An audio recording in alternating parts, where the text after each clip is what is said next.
Nevada.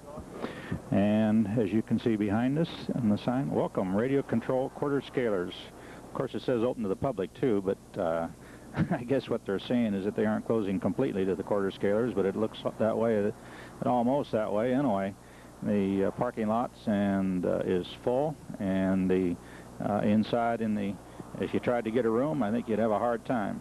As you can see, this is not only a place for quarter scalers, it's also a place for guys that like to roll dice and throw a nickel in a slot and that kind of thing. The Showboat's a pretty nice hotel. It's not very tall, only 19 stories. And when you get up to the upper levels and looking down, it's quite a view. It's almost like flying an airplane up here.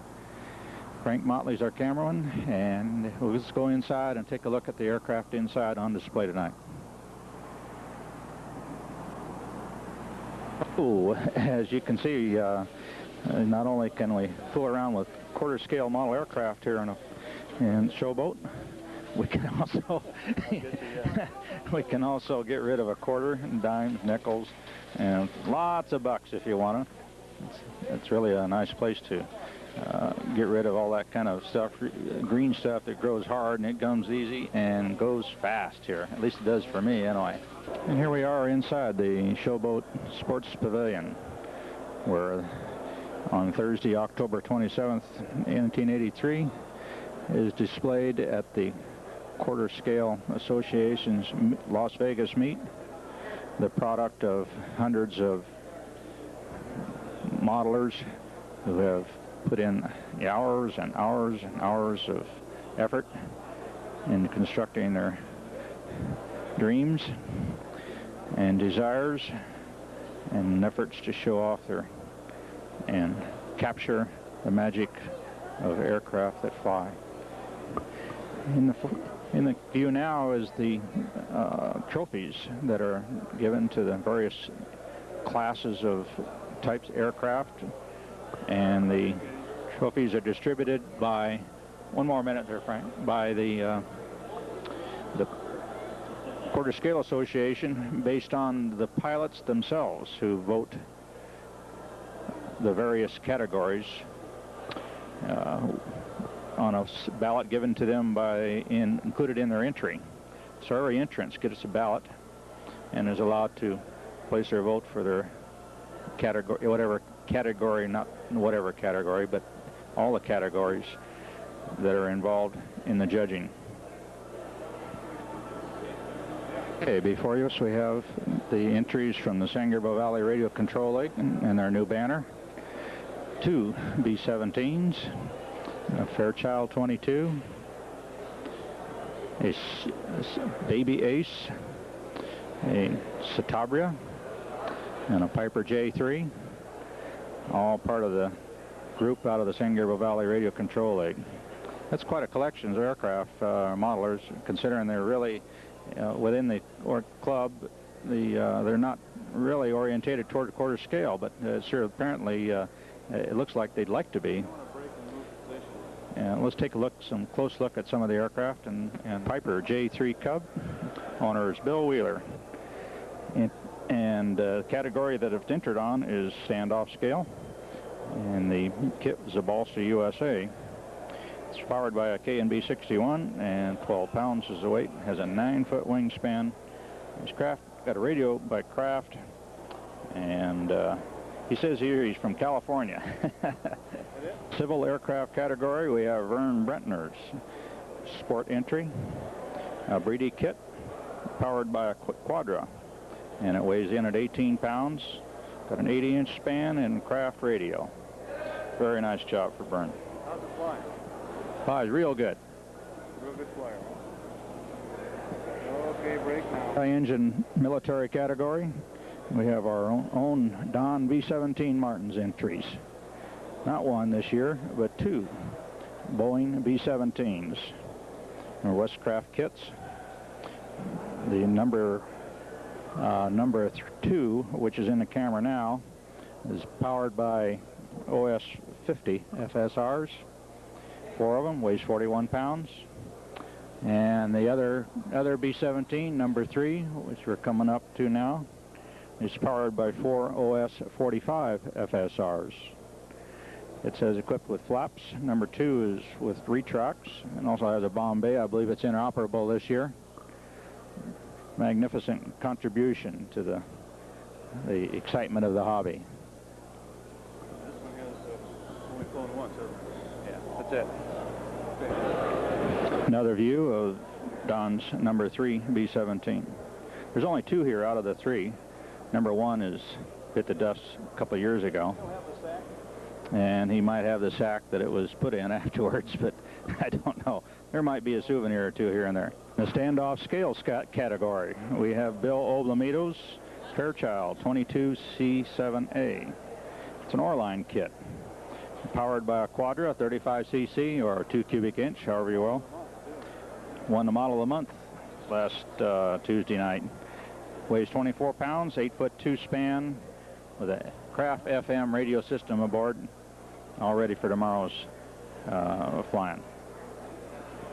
Okay. And in the standoff scale category, John Crone's Citabria, a nose and kit with a Quadra on board, which again is a 2 cubic inch engine, gasoline chainsaw type, weighs in at 24 pounds, 9-foot span, Futaba radio.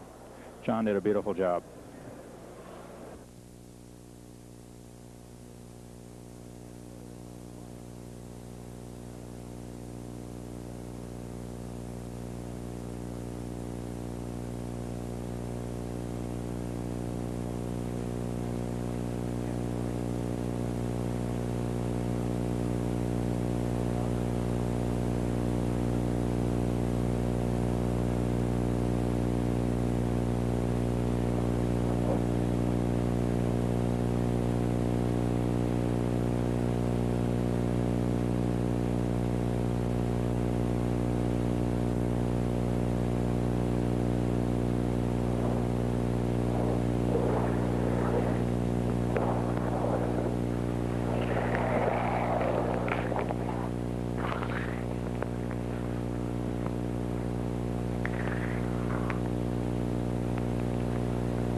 Of the Cavan fitted into the Der Jager is John Bernbrock. And where are you from, John? Anaheim. Okay, you're associated with an organization down there? Anaheim Radio Control Model Airplane Club. Hey, there we go. Also the Scamps, which is, I think, we're now Chapter 7 of the QSAA. All right. Can you tell us a little bit about the Cavan? The Cavan is this is number 518. Which gives you an idea of how many of them have been produced so far and sold. It's a 5.0, so that's the same as the large Quadra. The 3 cubic inches. Yeah, thank you. The motor has tremendous power, runs very smooth, takes a lot of break-in. It has to warm up for about 3 to 4 minutes before you can give it full throttle, because of the carburetor of the manifold has to warm up. It's exactly like a Continental. What's the fuel system? It's a regular gravity feed. There's a pump in here, but basically it's a gravity feed, a suction type pump. And what type of fuel? Regular glow fuel. Any particular mixture? No. Well, yes. Very little oil, very little nitro. Oh, what kind of percentage oil? Down to 2 to 3%. Nitro is about 2 to 3%. And let me see, what else? It has an oil sump. It uses castor oil. You only run straight castor with it. Interesting. And the ignition system? This particular airplane has a complete ignition system. It's glow plugs. This particular airplane has 2 receivers. One receiver works the throttle, one aileron, one elevator. The other receiver works the rudder, the other elevator, and the other aileron. Okay, very, very good. The airplane was built by Butch Asher of Anaheim. I'm the owner. I'm the financier. I did the cockpit and I did some of the detail and some of the easy work. Okay, I understand. Are you going to be flying it tomorrow? Yes, both of us. Well, he'll be flying. I'm only allowed to fly it in the air. I see. Crash a lot of airplanes, but it'll be flying tomorrow. Butch is a super pilot. and it'll be doing knife edges. It'll fly straight up. It'll do snap rolls. It's a beautiful flying airplane. Excellent. I don't know. I don't know if it'll do a vertical 4-point roll. Maybe we'll find out tomorrow. All right. Okay. Okay. We're down at the end. The Anaheim guys are down at the end. Here's Brian, Thank you very much, John. David New. Okay.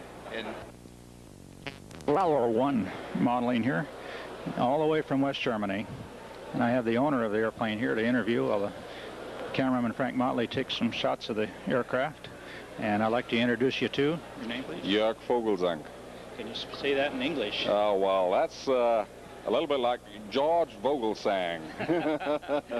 Okay, and what part of Germany are you from? Well, this is about half an hour east of Cologne or Düsseldorf.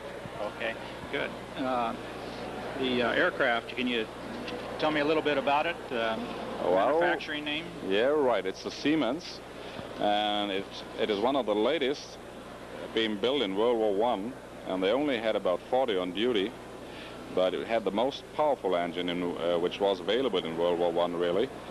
And they did have a torque problem in flying it, and it is a little bit short coupled, so it's a tricky flyer, but a good performer. How power do you have in this one? This one uses a 8 cubic inch engine and has about 10 horsepower, about 10 horses. That should be enough to haul it along. Yeah, sure. It gives you about, I would say, 45 pounds of static thrust, and the weight is about the same. Fantastic. Yeah. And that sounds almost like it could hold it straight up. It doesn't really. This kind of airframe creates a lot of drag, and to overcome that, you need at least about 50% more static thrust than weight.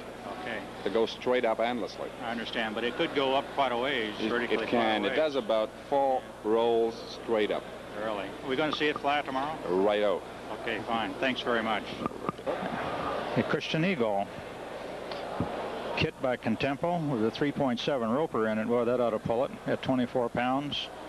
68-inch span, radioed by Futaba. Really colorful little biplane. Although it's apparently not very large, the actual aircraft isn't very large either, so it's a quarter scale of it. Comes out to a rather small airplane in comparison to some of the others here this evening. I'll step over by it so that you can get an acrobatic aircraft in its full scale version, and this type of airplane in the model version, quarter scale size, I imagine this is fully acrobatic too. Probably as good as any pilot can handle it. To give you an idea of the size, I'm standing close to it here so that you can comparison of, although I'm not very big myself, you can tell the aircraft is still relatively large, but in this room, as part of the total thing, it's really rather small as far as these models ago is concerned, even though in itself it's rather large. 22-inch span prop, and I imagine it probably turns around 7,000 RPM with that propeller. Okay, Frank. Named the flying toilet seat, believe it or not, and it looks like one. It's obviously where it's kind of held together by wire. I think Henry Ford would be very, very pleased with this design. Baling wire and a pair of pliers is all you need to maintain this kind of airframe. Unusual model to airplane to model. The owner is from England, believe it or not, and it's called a Lee Richards No. 3, designed in 1914, scratch built with a Sato 1.2, 4-stroke engine, weighs 16 pounds. Total span on the airplane, if you can figure out which way to measure it, 66 inches. Hope to see it fly tomorrow. Taking a look around the room from another vantage point than earlier on to give you an idea of what's here. Quite a few of the aircraft have packed up and gone away probably for battery charging and whatever is necessary to get ready for tomorrow's flying. Frank's coming in on the P-82, which we'll take a closer look at here now. Don Martin, eat your heart out. Looks like very, very similar to what Don has planned in the works. Didn't quite get it going soon enough to make it up to Vegas this year. P-82, which is a pair of P-51s mated together with a common wing and common stabilizer. Used in World War II at the latter part, and I don't know whether it ever saw much combat, maybe night fighting or something like that, with a radar dome in the center of it. This particular one is powered with Roper 3.2s, and right as it stands now, it weighs 70 pounds with retracts, flaps, and all the paraphernalia. Hopefully, I don't think we'll see it from West Germany. Boy, what a chore it must have been to pack that and get it over here, but they did it. I'd really admire the enthusiasm of modelers to go to the trouble they've gone to get a model this big, this far. That's dedication. Quite a project, regardless of where they're from. 461s, I believe they're OS Maxes on board, not ducted fans. I'm not sure whether the landing gear retracts or not. It might. We'll have to, if it flies tomorrow, we'll find out. We're back a ways from it to give you an idea of its size. I'd say the fuselage is around 12 feet long.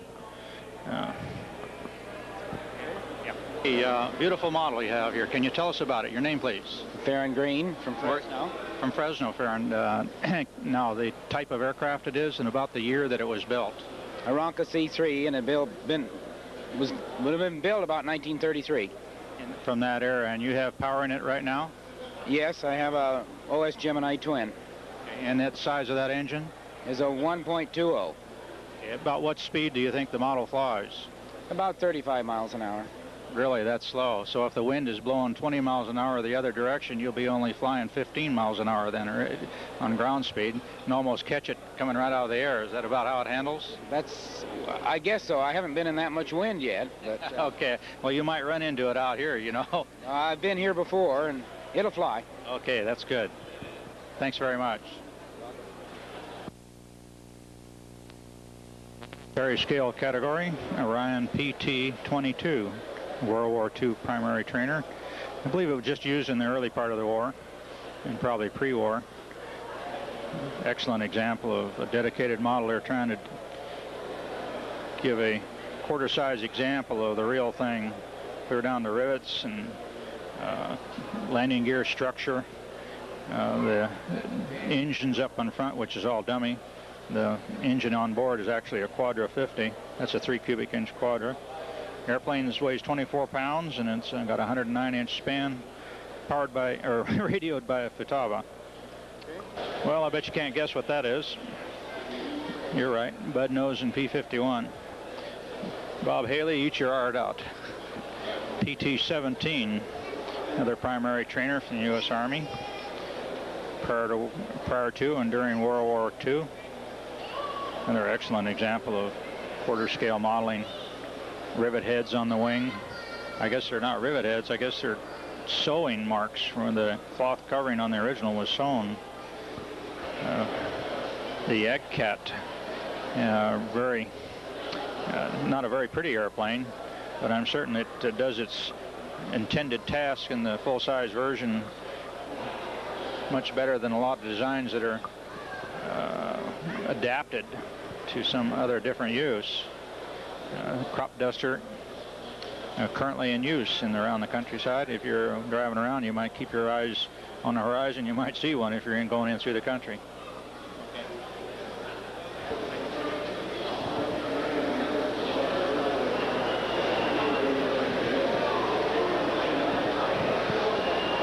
Some of the aircraft on this we're looking at now, in my opinion, one of the best scaling jobs here at the show this evening. And it is a de Havilland DH-89A called a Dragon Rapide, an English aircraft originally built in this particular model was modeled after an airplane that was sold and rebuilt in 1946, used for traffic control, various other types of errands. Owner is George Harlan, and scratch built, powered by 2 KNB-61s, weighs 16 pounds with an 8-foot span on the wing. I want to try to show you some of the detail inside of the cabin area, which is just simply fantastic. We're in the far back wall, behind all the passenger seats. If you look very carefully, is a fire extinguisher, believe it or not. And other details in the interior cabin are too many. The Rapide is an example of World War technology and slowly evolving into the passenger aircrafts of today, of the late 30s and early 40s, but it's probably one of the last of the biplanes. If you'll see, some even has some ground support equipment. little trailer there, I believe, is really actually a battery pack which operates the onboard lighting system. Interior cabin lights, landing light in the nose of the airplane. Inside is the pilot, fully instrumentated. And oh yeah, and you still on? Model coming from all the way from South Africa. If I can sneak in here and get the information on it. Mel Barrier, a Sikorsky S39 LS scratch belt. The Techno 9-cylinder engine on board. This seaplane weighs 28 pounds, 10'6" span. And again, the owner, Mel, up there at the front of the airplane right now talking about his engine, all the way from South Africa. Well, that's dedication. A Davis V3, 1929 design. Apparently it looks an awful lot like the Fairchild 22, same type of aircraft. Parasol wing, shredded, same basic type of landing gear. It could be possibly Davis's idea of what the Fairchild should look like. This model is 63.5 inches long, 9.5-inch span, weighs 24 pounds, and powered with a Quadra 35. Okay. One of the famous modelers of all time, and none other than Jack Riddle, the great scratch builder. All right, Jack, glad to have you here with us. Thanks. Did you bring your own itching powder for scratch building? Itching powder? For scratch building. Yes, that'll do it, yeah. All right, Cameron's Pitts S2A, sliding canopy and all. 1/4 scale Pitts, beautiful little airplane. And now we'll take a look at the GBR1. Another fantastic airplane to model. The real aircraft, of course, flown by Jimmy Doolittle, done all kinds of things during the early 30s, and was called a flying bumblebee by an awful lot of people. Scratch built with a, see what kind of engine's on there, Quadra, and weighs 19 pounds. Beautiful airplane. Be interested to see it fly tomorrow. Now, Wild Lucky Bill. Bill, what's your last name? Oh, Belmito. And don't forget it, right? Right, and don't forget it. And hi. Hi, I'm Brittany Martin. You sure? Yeah, I'm Who's sure. your husband? That's Ladies and gentlemen, here we are in Las Vegas at another quarter scale meet, Friday, May 28th. Beautiful, beautiful day out. You are now seeing some of the crowd that has come down to witness this very, very beautiful event. It's called the quarter scale. As we are panning, you get an idea of the amount of entrants that have come in here, as well as the interest that was generated by the local people. They are even camping out here with their campers. All right, it looks like we're going to have one heck of a nice day. It's clear overhead. You can hear in the background some of the quarter scales which are flying now, and they are practicing prior to the events of the day. Okay, right in front of you is a couple of planes that are getting ready. Right now in front of you, you see some of the fellas who are practicing with their planes, getting ready for the big event. And as I say, it's a beautiful day. The weather is just perfect. It is not too hot, no wind. Of course, some planes will still bounce a little. Are you still shooting? Yellow guy out there. You want to catch him out there? Yeah, I guess so. The laser over above. Let's watch him a moment. This fella seems to be pretty good at. There he goes. That's a snap. He's doing quite well over here with his practice run. If we keep an eye on him, we might see him go straight up in the air now. Momentarily, just watch that. Is he going to do it? No, he's going to knife it around. There he goes. That Cap 20 is a very maneuverable craft. And looks like the pilot knows exactly what he's doing. How about that, climbing up? There he goes, over the top, leveling off, and now coming down, spinning it in. Just watch that man. Straight up, and another snap, and a snap up. Coming down again. Leveling off, and there we go, riding up to the clouds again. I think this plane is exceptional the way it's holding. Okay, and here goes a BD-8. It's about 95% finished. It's owned by Ken Mead. Ken is standing there with a fellow by the name of JP. They're about to give it a test flight. Kind of notes the canopy is missing, and that's the other 5% of the completion of this plane. All right, they are, well, it looks like they have to hold up for a little while, so let's... All right, Ken is back at it now. He's checked it out a little on the ground, and he's moving it towards the runway very gingerly.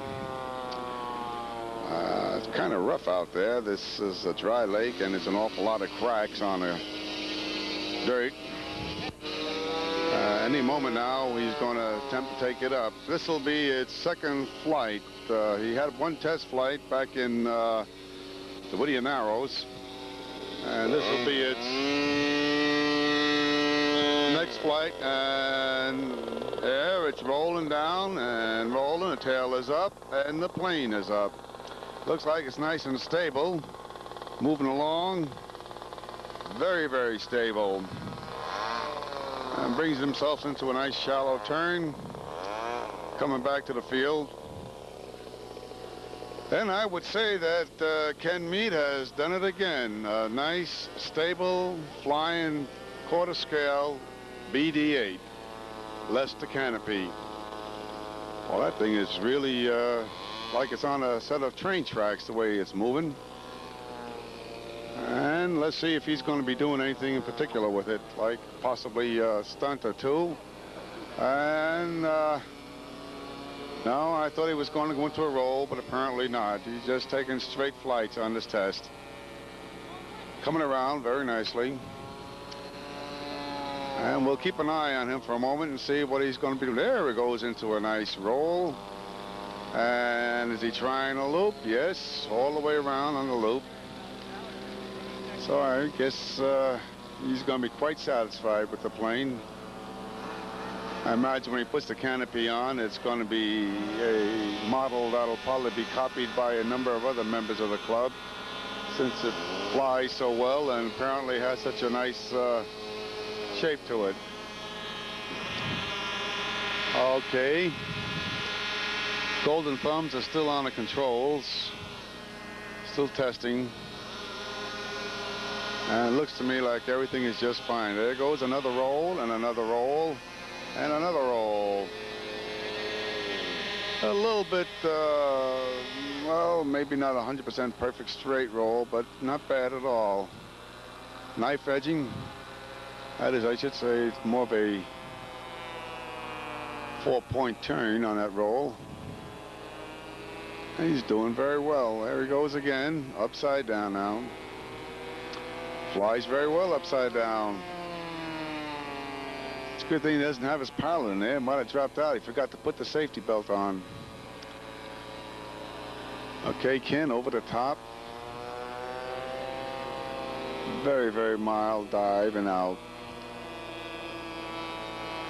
By now, I guess you can hear a lot of these other planes' engines in the background. Everybody's buzzing around up there, getting their practice shots in before the contest.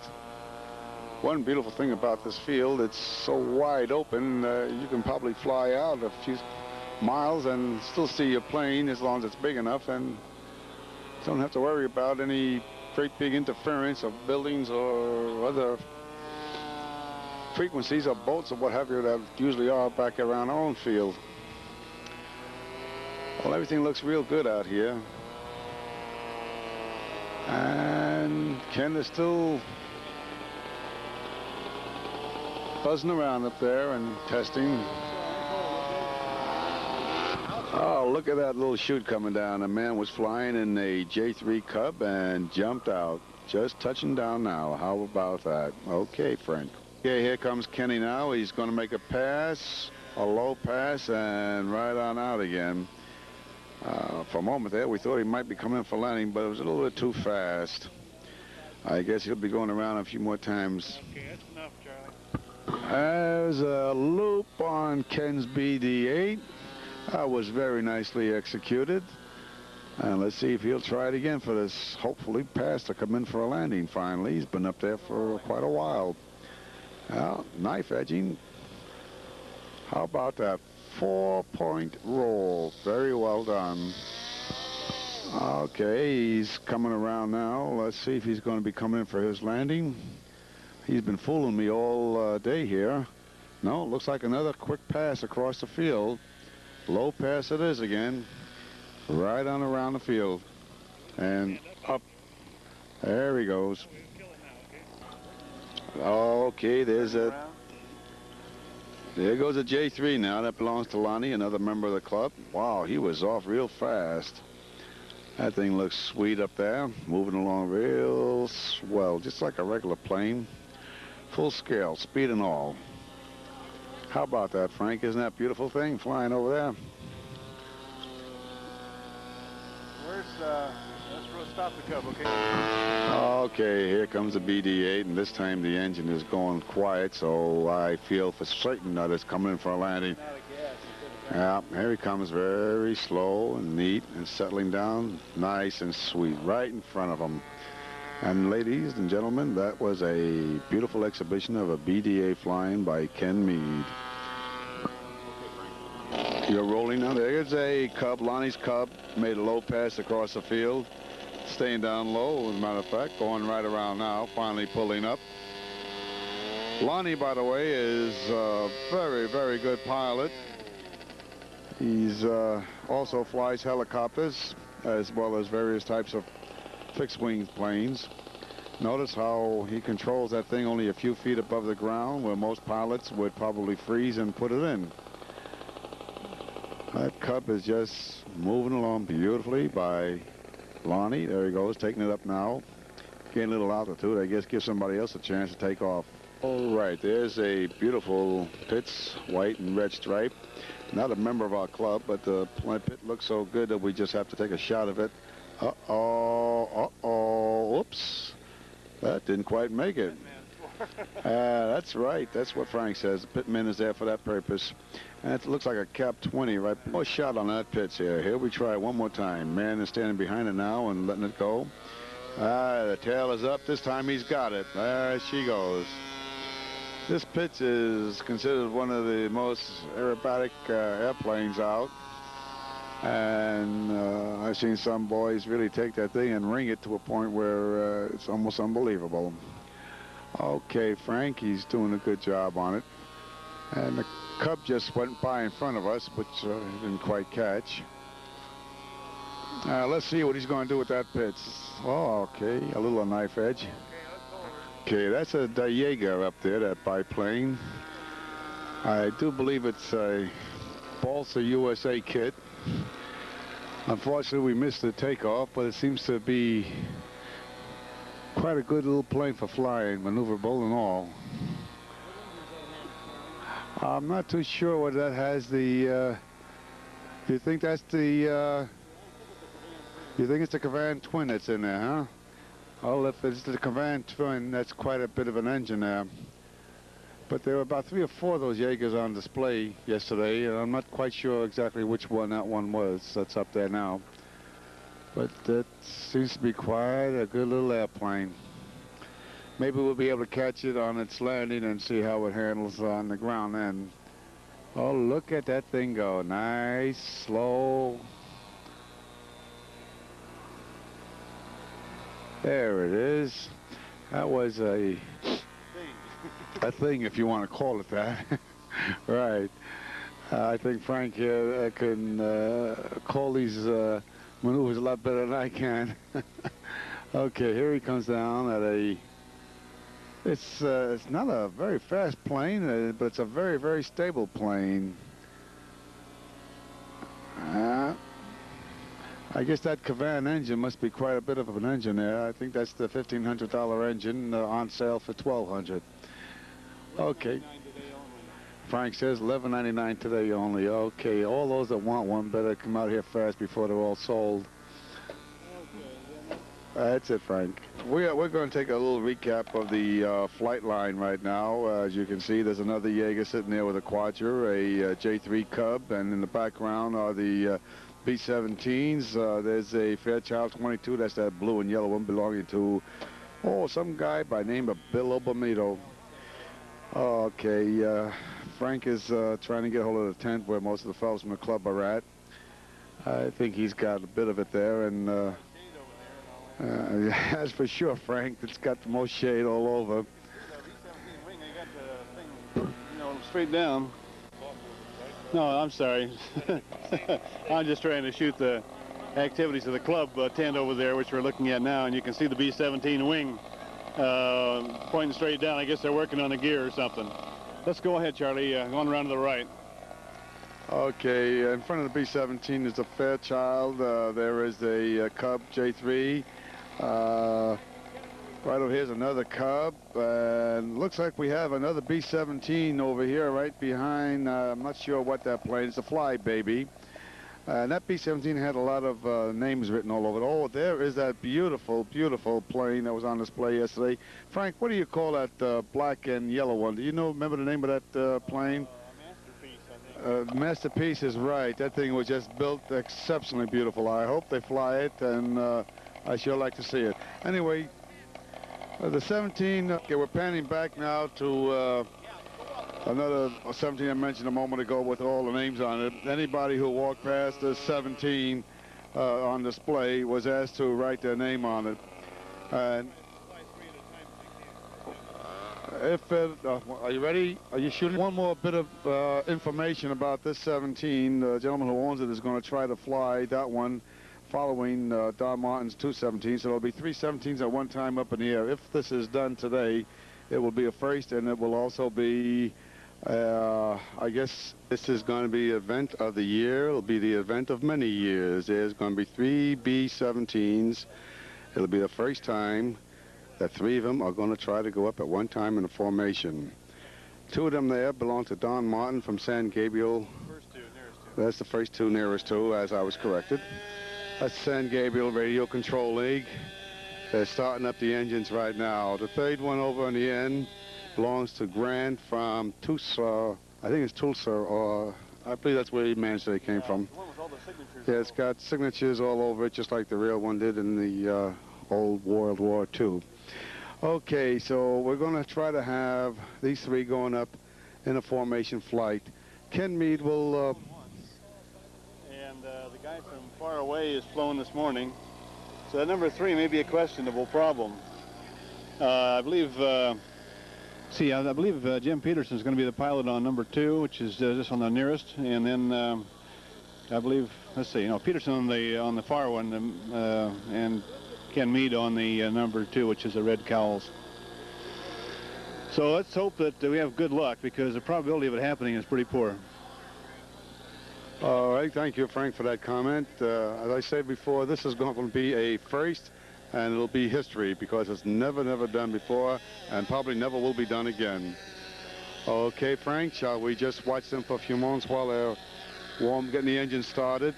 Everything's being checked out. Let me see, 1 and 2 engines on the number 2 B-17 are running. Number 3 has not started yet. I'm going to point the mic in that direction momentarily so you can hear the sound of those engines going. If you're able to pick that up, it sounds like a bunch of bumblebees flying around there. Beautiful sound when you have multi-engine craft flying around, or running or starting or what have it. Seems to be a little bit of trouble with number 3 momentarily, getting the engines going. Oh, they have 2 of them on. Now they're going over to the right wing, and they're going to get the other 2 rolling. The fella from Grant himself from Tulsa, apparently has his engines running, and he is just standing by and waiting. There's a big crowd out here. Everybody is standing around with anticipation. Everybody is waiting to see what's going to happen. They're probably thinking to themselves, will they be able to do it, or will they not be able to do it? They're all going to be witnessing this historic event of these 3 B-17s flying. Okay, let's hold for a moment. You say you're rolling, Frank? They've moved one of them away, haven't they? Yes, they moved one of the B-17s away. There must be some problem that we don't know about, so it looks like it's just going to be a 2 B-17 flight. Well, this is one of the problems. Okay, Frank, let's... Well, we'll find out in a moment whether they're going to try and take off together, but now we down to 2, and hopefully these 2 will be able to make it. This will be the second flight for the B-17 going out from the San Gabriel crew. I don't know how many flights were made so far from Tusa, but speaking to the gentleman, he said it's been up quite a few times. Okay, the first plane, B-17, is getting ready to roll. It's on the runway. Ken Meter's at the controls, and it's going. It's got its tail up, and it is up. One plane is up. Here goes the next B-17. Whoop!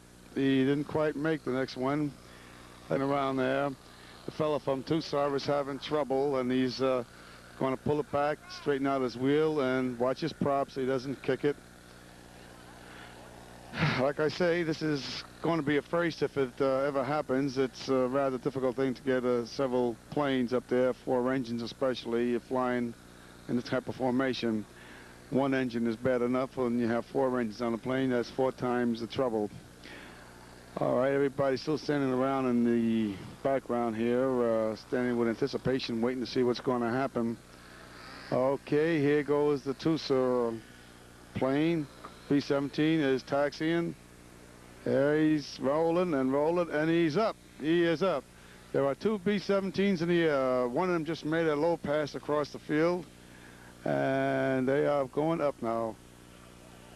Okay, there's one of the B-17s from Tusa, and here comes the B-17 from the San Gabriel Valley Club. The one from Oklahoma is apparently a much faster plane. It's a little smaller in size. I hope he throttles back a little bit so that we can get that formation. The second plane is, that's the plane that you're on right now, is the one from the club. That's from Don Martin's number 3 B-17. Both 17s are up in the air. And it looks like the Oklahoma plane is trying to come around, and it's going to be trying to catch up to the B-17 here. It should catch up quite fast because it flies more like a P-51 than a B-17. Meanwhile, they're closing the gap.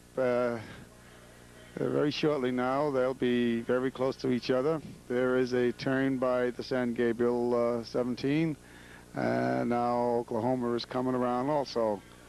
And they are very close to each other, one under the other. There you are.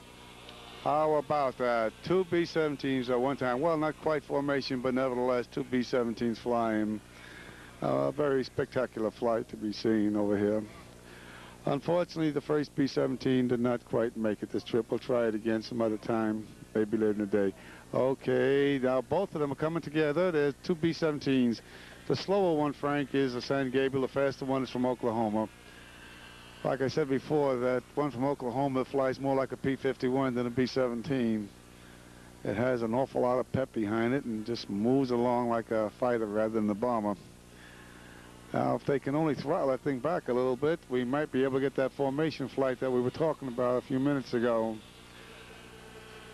But they must be having some sort of trouble over there. Okay, you're on the slow one right now, I think, Frank, so you're still following the club's plane. Okay, Oklahoma's coming around, making a left-hand sweep, and San Gabriel is making a right-hand sweep, and they are getting close to each other. It almost looks like they're going to both make a low pass, or they're both coming in. I'm not sure which it is. Oh, well, looks like they're coming in for a landing, both of them. Oklahoma coming in first. San Gabriel right behind it. There's the next one coming in right behind it. Oh, we just lost the wheel on that number 2 B-17. Well, it's in. There you go. They're both down. 2 B-17s. There goes a Cub. It's got its tail up, and it's about to lift off the ground, and it is off. I believe that is the one that does the drop parachute jobs. Evelyn is going down. Now, that's the prettiest plane I've seen in a heck of a long time. The details on it is just absolutely fabulous. Very few people can do a job the way that man has done on that plane. Good thing he's got that fire extinguisher on board.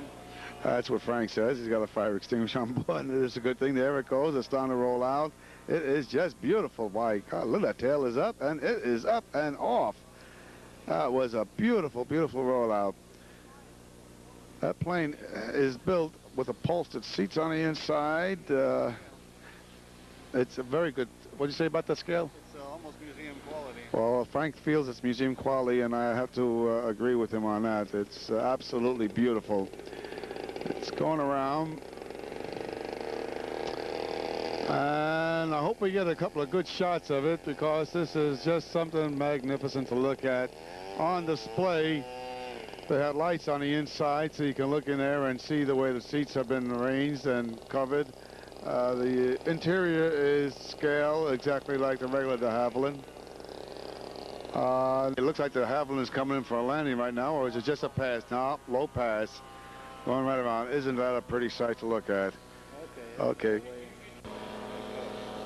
Are you rolling on that cup right now, Frank?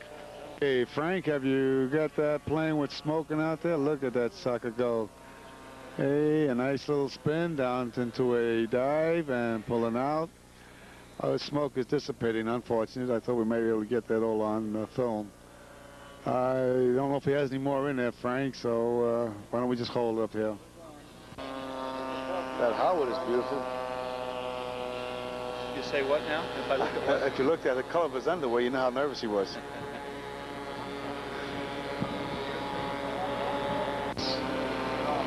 All right, here's an L5 Army version of a Cub coming in for a landing right now. Isn't that just sweet coming down like that?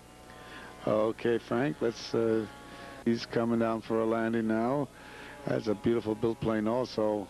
Details are just very well, everything's in place, touching down, gentle. Very, very nice. 3-point landing. Very good, Frank. Okay, Bill Wheeler, member of the club, and Ken Meade standing behind the J3 that Bill Wheeler built. I believe that's a House of Balsa kit.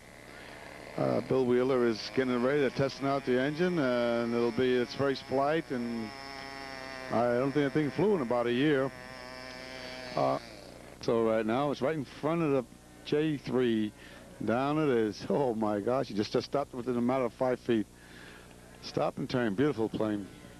Okay, the J3 is taxiing over to the edge of the runway. It's turning into the wind, and it looks like any moment now he'll put a little fuel to that engine, and let's see if it'll go. Come on, Ken, let's try it out. Ken, get that. There it goes. He's got it. It's off the ground within 10 feet. That is terrific. Didn't even have to worry about raising the tail. Just lifted itself right off the ground. Smooth as ever. Ken Meade at the controls. Bill Wheeler standing next to him and shaking. All right. Frank, are you going to catching this turn, Frank? Okay. Let's see who else will be ready after this fella. Frank, that's it. Are you rolling, Frank? Okay, this plane is made in Germany by the grandson of the man who built the V-1 rocket during World War II. This is a scratch build. He built 2 of them in tandem. He claims it spent 11 months building them both. It has a very short span on that body, which will give it a close turning. And rolling out to the strip for takeoff. Now let's see what's going to happen here. George Vogelswinger. I cannot pronounce it. Vogelzinger. It's whatever it is. He's the pilot. He's the builder and the pilot.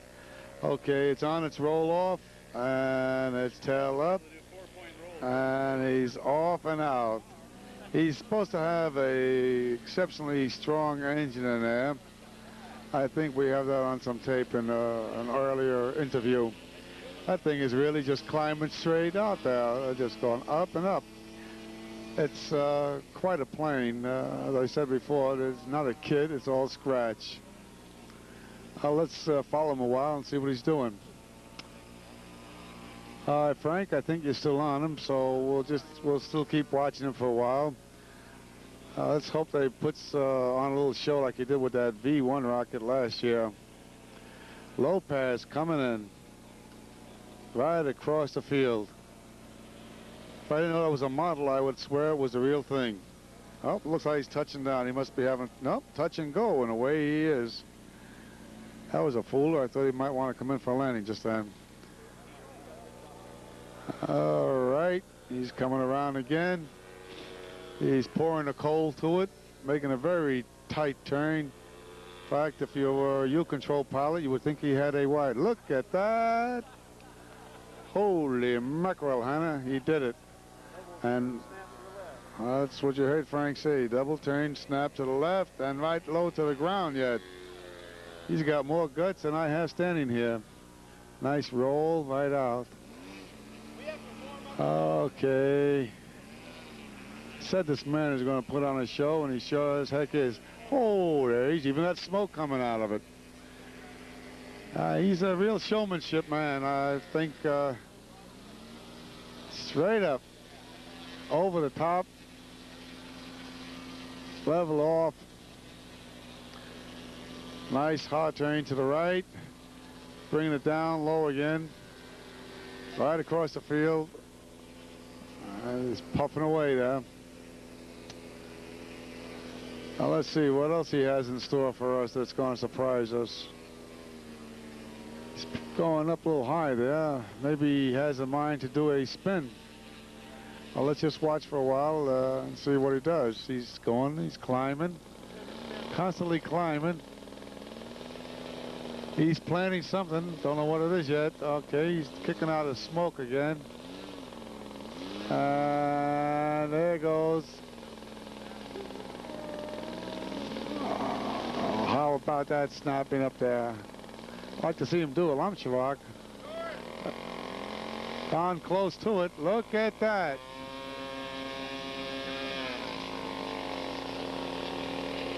Up. Snapping. Coming down. When we said this guy is going to put on a show, we meant this guy is going to put on a show. I hope you're still catching him, Frank, because he's doing one heck of a thing. Yeah. Plenty of smoke out of it, so you can see all he's doing. And look at that, loops straight, like he's on a pair of train tracks. Coming around upside down now and rolling out.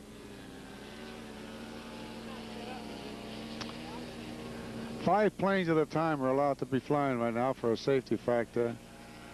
I think otherwise you'd probably see about a half a dozen. Look at that dive right into the field and up and away. And a victory roll off.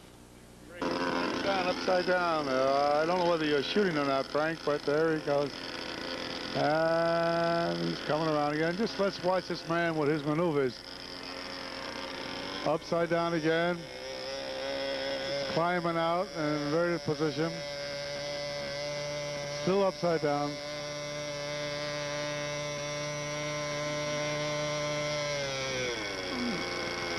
There he comes down around the field one more time.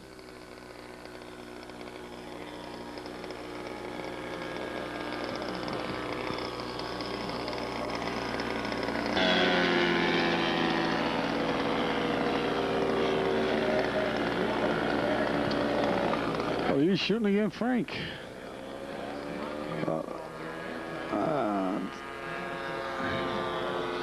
That's a Diego, Frank. Coming in, coming right across the runway. Okay, here comes that little German plane for a landing. Touchdown. Nope, touchdown twice. So you're going to Mills Cup coming in now. He just came in for landing. It was Ken Meade flying Bill's Club a few moments ago and did a very good job of it. But we were so intent on that German plane, can go or a landing. I think it's going to be a landing. Gentle, gentle. There it is. He is down this time. I guess that's the way the real ones performed. I understand there was only 40 of those made during World War I, the end of World War I. Beautiful job, absolutely beautiful. Look at that. Scratch built that. Gentlemen, here is a Fairchild 22 built by Bill Obomito, the guy in the red hat. He did a beautiful, beautiful job on it. It's had one flight down at the Whittier Narrows, revving it up right now. They're going to check it out before they take it up for a second flight tonight. The landing gear is actually spring-loaded, so that if it does hit a bad bump or so in the field, it can bounce properly like a regular shock absorber, which is built into that strut there. It is absolutely beautifully done job over here by Bill Obomito, Fairchild 22, taxiing out. He's going to fly it himself. The first flight was done by Ken Mead to check it out. He's the official checker router. And now Bill is going to take it up himself. Taxiing out to the runway at this moment and getting ready to go. Ken Mead will stand alongside of Bill just as an emergency precaution in case of a problem that might befall upon Bill and he can't get out on his own. Excuse me, Frank, what was that? In case of heart attack. Frank says in case of heart attack. Could well be. One doesn't really know what's going to happen out there. Okay, Bill Obomito heading down the runway, nosing it, giving a little bit of gas. Let's get that tail up, Bill. Tail is up. And there she goes. Up, up, up, and not up, up and away, but there it is now. Up, up and away. Keep it up, Bill. I think Bill must have been told that many times in the past. Keep it up. He's having a little bit of trouble. Don't forget, this is his first time he's flying quarter scale. He could be a little tail heavy. Bill never did fly quarter scale before, and it could be a very trying situation for him right now. I hope Kenny is standing close by to make sure that of any drastic emergency, he can grab it in a hurry. Meanwhile, Bill is doing fairly good there. He's leveling it off. I think he's getting his confidence now. The plane practically flies itself. In fact, Ken Mead took over the controls. Apparently, Bill was getting a little nervous. Most parasols are usually pretty easy flying planes. Now, Bill used a nice color of blue and yellow, which seems to be very, very attractive, the way he put it down on that plane. It's Ken Mead at the controls now, coming across on a pass. There it is, smooth and clean as anything you can see right now today. Look at that. Frank, isn't that beautiful? Okay. Watch that cup. Almost went down that time. By gosh, that thing looked like it was about to hit. And it may still do it. He's having trouble over there. He is porpoising. Seems to be a bit of a problem. Let's hope he can pull that thing out and square it away before he goes in. All right, coming down the ship. That looks a little better now. Nope, he's yeah, he is yawing there. Maybe he was doing that purposely, but sure looked like for a moment that he was having a problem there. Okay, let's see what we're going to have now. Oh my, look at this one over here, Frank. If you look at this, it looks like a Fokker D7. Yeah, look at the way they built that engine on there. Of course, that's not the real engine, but it sure looks real. That's a beautiful little building job there too. Okay, Frank, I think we better keep our eye on rolling. Here's a low pass by the Fairchild 22. Bill is at the controls. Apparently everything is very well under control now. Must have been a little bit out of trim before, and Ken took care of that. Now Bill is doing all the flying. No, he's not. He's not landing. He's just making another flyby. That's Bill making another flyby. Very pretty. Good-looking airplane. I think Bill is going to be very. This Frank. There's another pass coming by. This time he's coming down a little bit lower. Yeah. Ah, he's making a left-hand turn instead of a right-hand turn. How about He's that? not using body English. I'm looking at him out there. No, doing real fine. All right. I don't really know the name of that. It was on display. It is also beautifully done on the interior. I'm not sure it's a Waco or what it is. I'm at a loss at this moment, but then. Okay. Screwing around, flipping, and sliding. Let's see if he'll come in. Last time he was touching and not quite making it. Okay, set down real pretty, like he's down now for sure. It looks to me like, what's he got, tail wheel stuck? Or somebody got a U-control on to keep it in circles? Hey, you better chase that pilot off the ground there. All right. This time, I think Bill is going to be bringing his Fairchild in for a landing. I don't think it's going to be any more passes. There it is. Yes, he's slowing down, coming in for a 3-point landing. A little bounce, but he's down, and we're going to have to congratulate this man because he made his first solo on the quarter scale, and I think that's great. Look at that. The engine's still running. The wheel is still on. I think he has a winner there. Very good, Frank. Okay, I bless. That's about it then, huh? Oh, you're still rolling. Watch out now. That thing's going to come right at you. I hope you got your telephoto on there so you can see it. What kind of race did you call that, Frank? Huh? What kind of racer did you call that? Made in French. CAUDRON. Quad-run racer of the 30s. Inverted engine. Very skinny wing. Very thin. Didn't do all that well in the Thompson or whatever it was races here, but very pretty airplane for its time. Retracting gear, I believe. Come on, Charlie, you talk. Very good, very good. Okay, there it goes, taking off. Well, that thing really is taking off. That's no wonder they call it a racer. It doesn't dilly-dally. It just goes. It seems like it's an arrow, and somebody just let go of that string. Yeah, it sounded a little bit like his power just dropped out on him. Yes. I don't know. He's still moving along fairly well. He might be having a little motor trouble there. I'll be able to tell more when it comes by, and I can. There's the hot pass by the racer, but he's a little bit high up, so the engine seems to be going pretty good there. There you go, a nice roll. Very fast plane, very neat. French design. He's kind of probably pretty 22, just like you just saw on Bill Obamito's. Only looks like this fella must have been flying a little before the way he did. Vern and Kenny and Bob are trying to get Vern's engine started here.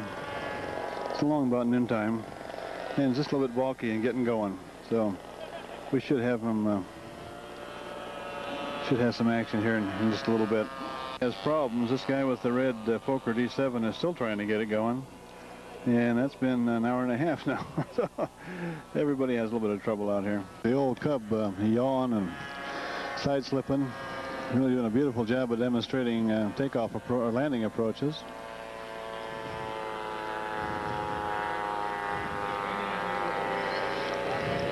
This fellow really has fine control of the airplane. He's done a number of touch and goes.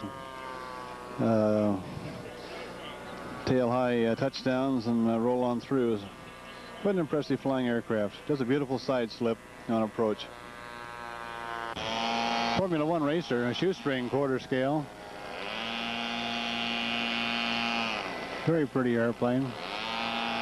Fairly fast.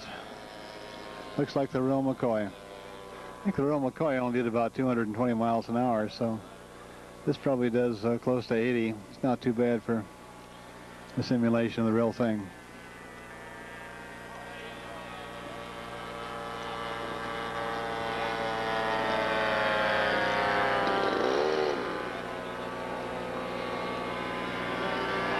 How about that?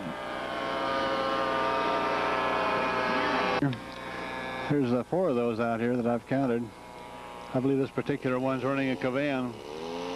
Ken's done a nice job of some aerobatics here. We caught it later in the flight. That's quite impressive. They seem to take quite a lot of power, but fly very prettily, very realistic. I don't know how realistic that really is, since there never were a real airplane. Oh well. Incidentally, we had a mid-air a little earlier between somebody's Citabria and a second airplane, which I can't identify at the moment. Also, one of the electric aircraft from, I guess it's Addie's shop over in Burbank, crashed here in the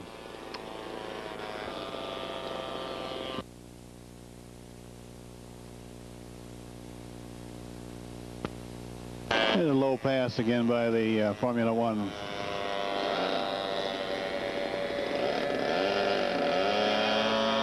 Engine's running, I believe. All right. That 9-foot wide smile is Vern. Oh, keep running, engine. Come on. Come on. Keep running. Come on over here, Charlie, and be my announcer, okay? Now, there goes Vern's Corbin Baby Ace. Ken Mead at the controls. Again, Vern coming up in the rear door.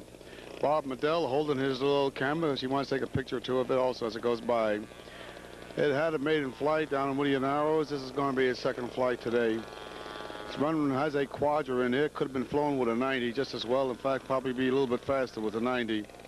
By putting that quadra in, he had to put a lot of extra weight in the tail to balance it off. And therefore brought the weight of the whole plane in general a little bit more than it should have been. However, at the maiden flight, it went quite well.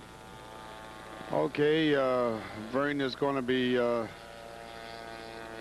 standing there waiting for Ken to take it off, and I think Vern will probably take the controls for a while by himself. Well, Kenny's going to take it off. Yeah, I don't know if Kenny's going to fly the whole time, though. Did Ken say he was going to fly the whole thing? Okay, we'll see what happens. Break. Okay, it's on the runway. It's heading down. It's a little power. Tail is up, and she's off and running. She's moving along real well. It's a light plane in sense of most quarter scales, but it's built heavier than it should be due to the quadra and the extra weight for balance. It will move out quite well. As you can see, it's also a very stable plane. Most of these parasols are quite stable. Sorry, I couldn't quite hear what you're saying there. Okay. We'll keep an eyeball on it and see if Vern will, in fact, take the controls and have himself a little fun while he's out here. Okay, Frank, I think it's a break for me right now. Just shut down, Frank.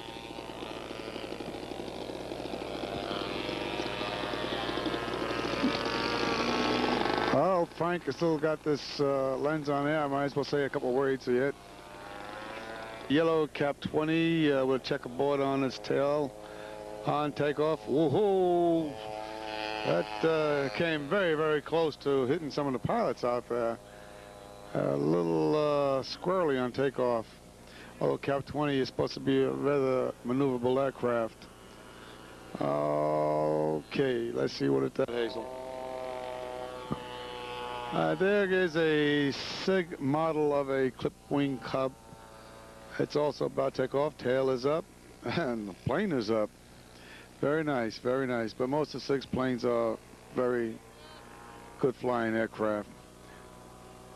All right, staying low. Way up there is, okay, you rolling now? Or? What airplanes do you have? All right, Harry, come on over here, man, will you, Harry? Here's the owner of this plane. This is Harry. He's from Mile Square area. He's CD on a number of events. Harry, what's the name of your plane? Fokker D8. It's a German World War I fighter plane, Fokker D8. And it's a scourge of the skies. All powered, it has a new engine in it, Super Tiger 2000, 1.2 cubic inch displacement. And it weighs 14 pounds. The new engine is really terrific. It has a 18-inch, 6x10 pitch. And the only thing I can't do with it is vertical rolls. Going up, not down. Okay, that's Harry Appian.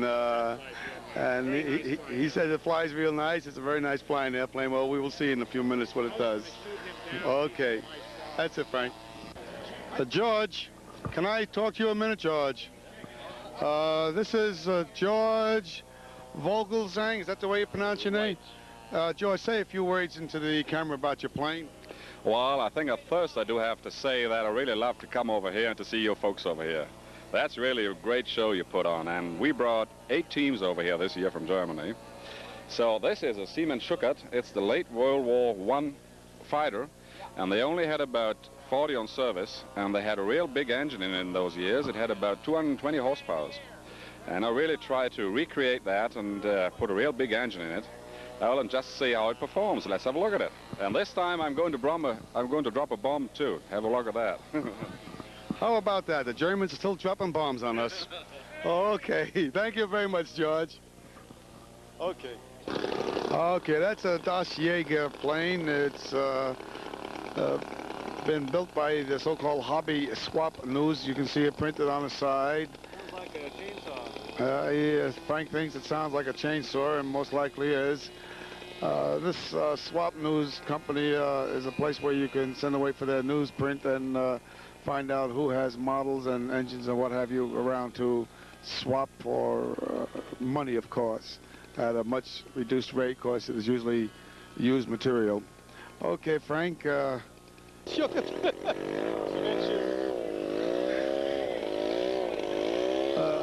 let me know if you're rolling. If you're rolling, Frank, that's the Siemens Schuckert, I believe they call it. That's 8 horsepower engine in there. He's checking that Das Jäger. Look at that thing lift up, off and away. Very quick moving airplane. Seems to be about half a dozen of them down here at this meet. I don't recall seeing them in any previous meets. All right, well, here we are back with the, I think they call it Siemens Schuckert. George is at the controls. He's the gentleman who built it, and we interviewed a few moments ago. It does have an 8 horsepower engine in it.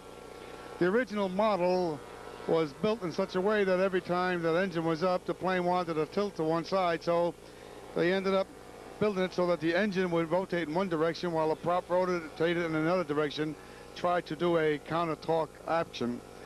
I don't know how successful that particular engine was. I just heard about it. Anyway, he's going to attempt to do a bomb drop, as he mentioned, and we will watch it. Oh, wait a minute. Here it is Sig. Hazel. Howdy. It's Hazel Sig from Sig Products. Mr. Vogelsinger with his, oh, well, I can never pronounce it anyway, kicking up an awful lot of dust, sitting down there on the runway, waiting for clearance from the tower. And as soon as he gets the flag, and he's got it, away he goes. 8 horses pulling that baby. Look at it go. Just as sweet a flight now as it had in an earlier flight. Quite a plane. I think that because of the bulkiness of it, he can fly 5 miles out and still know where he's at. All right, George, you're not supposed to be over the crowd, so get back over there on that side. Well, let's see what happens with the bomb drop, if in fact he will be able to do so. All right, I'm going to cut out a little bit now, and we can keep watching. I guess he's going to get out there and line up for his run. He knew he was going to die.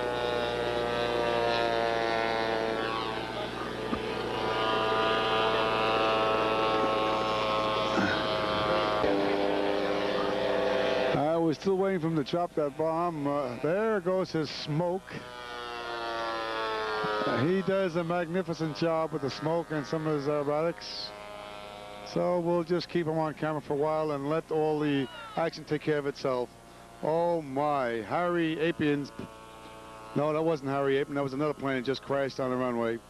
Okay, we can't take our eyes off of this plane, so you just have to forget about the crash for the moment. No, that wasn't Harry. Harry is still up there flying. No, it wasn't. Yes, it might have been, because there's one plane further out there. So, unfortunately, I didn't see it either, neither did you. Yep, would be the second mid-air today. Let's watch George's plane there. Of course, he should do something a little more spectacular as usual.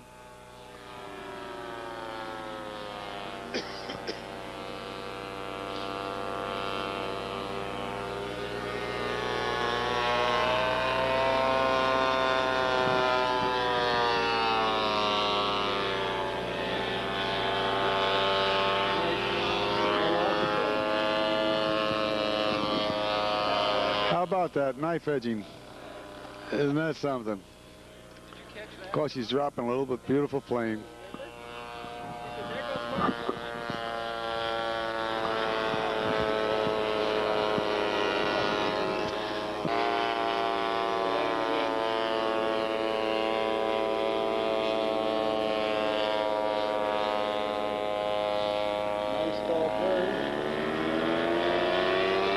Bit of a hammerhead there. This man has a lot of confidence in his radio, his airplane, and his engine.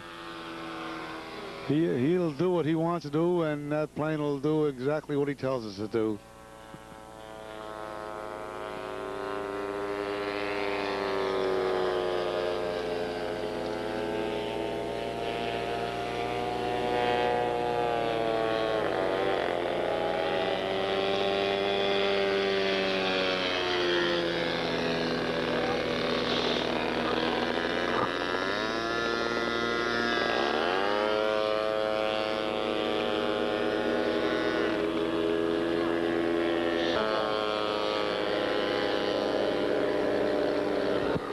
How about that spin now? Wasn't that great?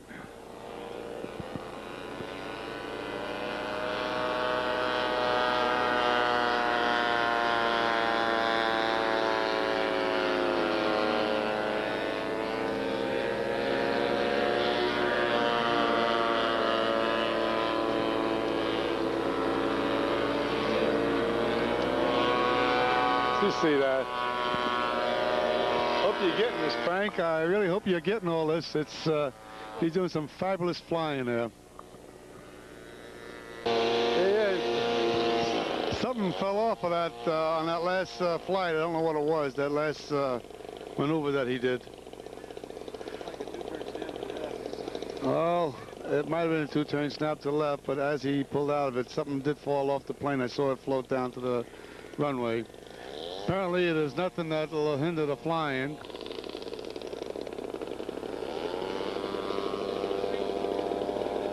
He must have dropped the bomb, but that might have been what fell off. Yeah, the bomb was not on there anymore. Are you rolling, Frank, by any chance? Yeah, because I don't see the bomb on the body anymore. So he must have dropped it before, and that might have been what I saw coming down. But it didn't have a brace, so it was not very distinguishable. Very, very nice flight. You're rolling. This looks like a, I think, German Heinkel pre-World War 22, pre-World War II. I'll get there. My teeth are not looking what my eyes are seeing anymore. Okay, anyway, here it goes.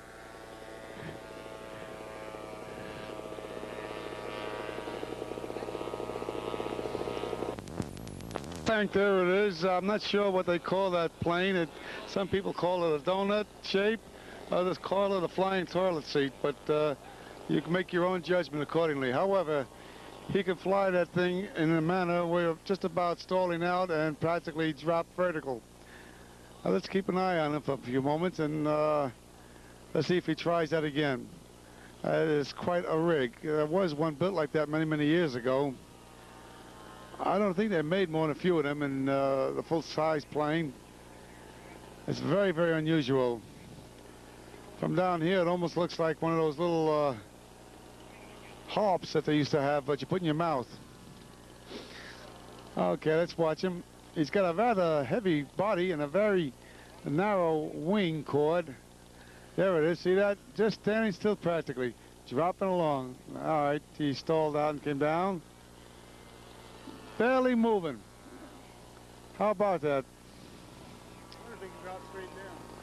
I don't know if he can drop straight down or not. It was seemed like he was trying to do that before, but it goes down a little bit, and then he had to pick up speed. Maybe he was afraid it was going to crash and nosed over or something like that. Anyway, it's quite a novelty. It seems to be very, very maneuverable, and when he does head it into the wind, he can practically stand still out there. Quite a plane, quite different. It would be what you would call a crowd catcher for any kind of a show that you're going to have. Okay, there's that flying donut. Just went by again. Notice he's got the plane in a stalling attitude at all times while he's flying, and yet it doesn't stall out.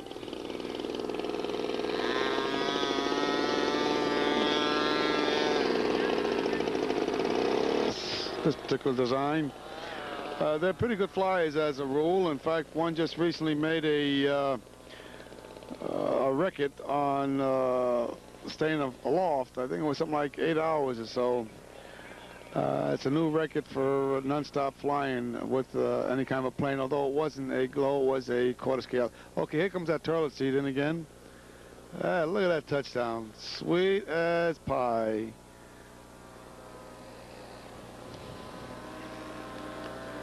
Maybe they ought to call it a picture frame instead of a toilet seat. All right, a donut. Anyway, it's a very, very different, very unusual, and I would say so. Price for novelty, definitely. Okay, Mulligan is getting ready for takeoff. He better not gun it now. It'll come right at us. Oh, I see what he did. Oh, there was a Focke-Wulf that just nosed over, 3-wing. Okay, man's got to go out there. That's why Mr. Mulligan's going around in circles, is because he's waiting for him to clear the runway. Okay, yeah, I think you can hold it now for a moment, Frank, until they clear the runway. All right, just don't go away. I want to get you on camera, okay? Mulligan is rolling now. It's about to take off. It's having a rough time of it. Okay, as Frank would say, it's a right angle takeoff. Okay, Frank, over. Okay. Your name, sir? Huh? I'm Don Westergren from San Diego, California. All right, and what do you call this model you have here? This is a Lee Richards number 3, made in England in 1914. Yeah, the plane was flown quite extensively before World War I, and one time was demonstrated in front of Winston Churchill, who asked for a ride in it but didn't get one. Question, does anybody ever try dunking that in a cup of coffee? Well, this is actually more like a toilet seat. I don't think you want to put that in your coffee. How about that, Frank? You getting a good picture of it, Frank? It's quite a plane here. I think he ran out. He might have. Did you get the interview, Frank? Yeah, what engine is it? That's a Sato 1.2 cubic inch 4-stroke. Okay, thank you. Are we catching it? Kenny's taking off. Hey, Kenny is getting ready to take off right now. That's Mr. Meade with his BD-8. The shirtless gentleman is Jim Peterson, and Gary alongside of him. As I said before, when this plane flew, that it is 99 or 95% complete, still needs its canopy. Apparently it was flying quite well. Ken is quite pleased with it, and I think he will now complete it just because of the flying character. Yeah, they're having a little trouble starting. Oh, curses, no glow foot then. Yeah. Oh, we'll break then. Okay, here we go again. Ken Meade is taking it. That's the Nosen kit, we believe. John Crone built up beautifully, beautifully.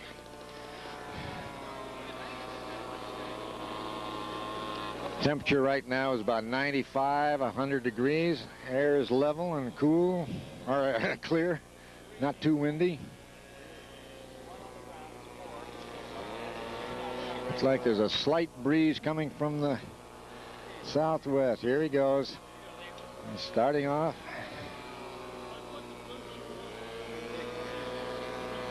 And he's got the band. He's rotated.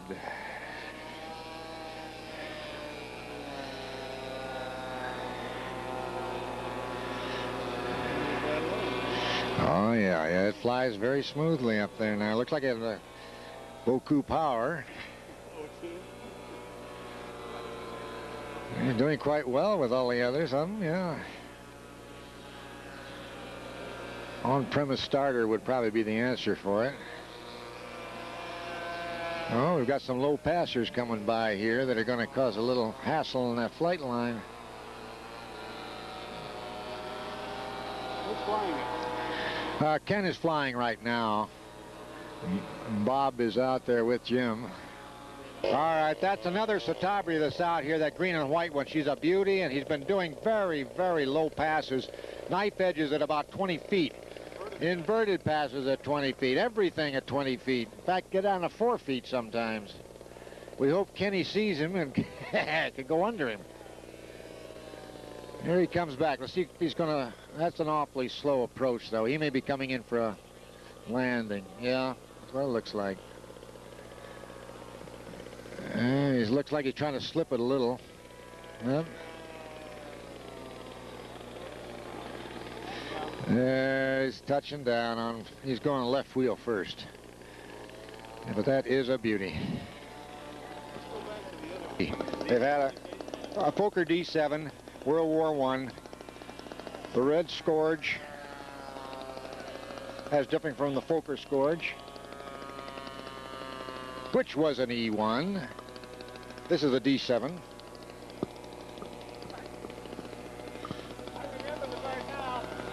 Hopper into the wind. Here she goes, and she's off. It's a noisy one. I'm bumping around a little. Making a pass. And sure, a lot of those were built. He's just coming in on the... He's dead stick. Yeah, he's coming in dead.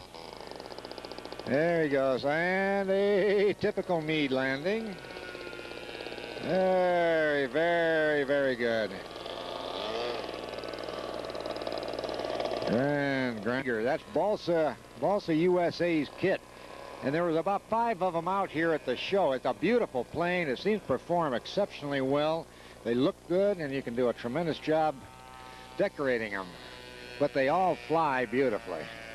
Seem very stable, and yet they perform aerobatically somewhat. Flip wing going up. Those things are just magnificent. And there was a lot of them here, and they all fly so well. Yeah.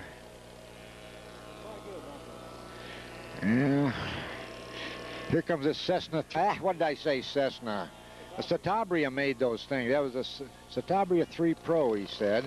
He said only 3 of them were made, but they did not go into production on the thing. The markings, the old World War, or after World War I markings on that, or an Army Air Force, is not, that's his own personal idea, not a marking for the plane. Oh, he almost slipped on that turn.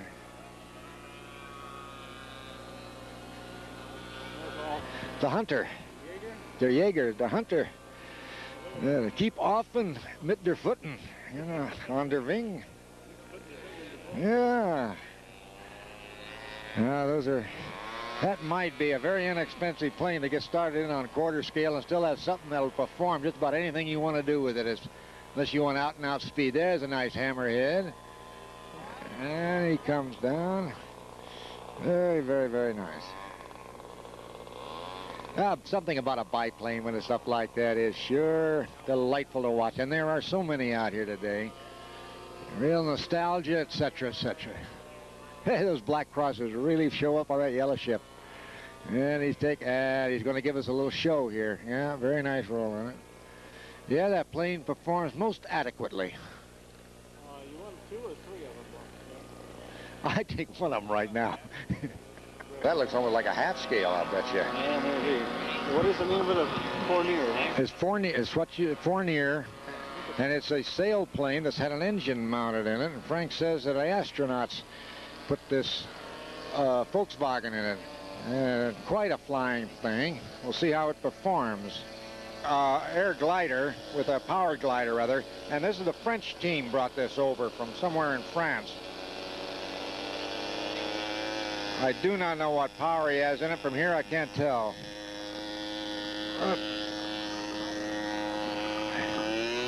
Yes, he's looking at an F-16, 17, 19, or 104. Or That's a Lockheed Blackbird. Lockheed Blackbird, I've been told that thing is. It says U.S. Air Force. That's the first prop jet we've seen out here. Oh, is that a cap or a laser, Frank? It's a laser. That is a pretty one. They've been doing some exceptionally fine aerobatics around here. I don't know if this one is one of them or not, but there's quite a few of these out here. Looks like they can do just about anything the pilot wants them to.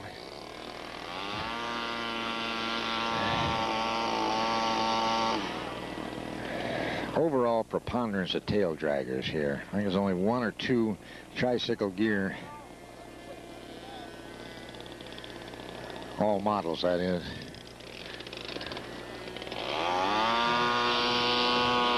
Okay, there she goes. Short runway, 100 feet. And, oh, we just lost up wheel pants on the left side on that one. She's spinning around. She's gonna might have a little trouble coming in. Got off okay, and seemed like she kept the pants on her. Yeah, she is dangling down below her. Ron, what are you on? Oh, yeah, here's the Fournier, just getting ready to go out now. Okay, she's revving up, a lot of smoke, a lot of dust. That's that French plane. That's the glider. It's a powered glider. And she's still idling. Looks like she's going to take off to the north on this run.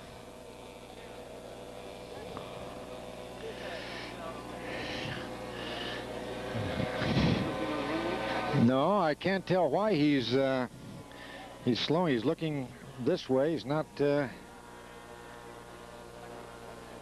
doesn't look like he's ready to take off yet, Frank. Is it going to delay? Oh, here he goes. He's revving up. He's revving up. They're taking pictures out there. All right, here he goes. And he's heading down that one little wheel down there for the nose, and there he's liftoff. Okay, she's just very slow, rather smooth. Small amount of power for a large wing area.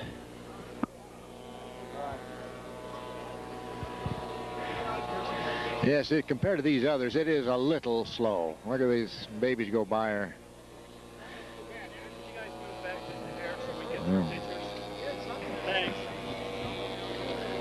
Okay, she's coming around into the sun. This ought to be coming right down at us.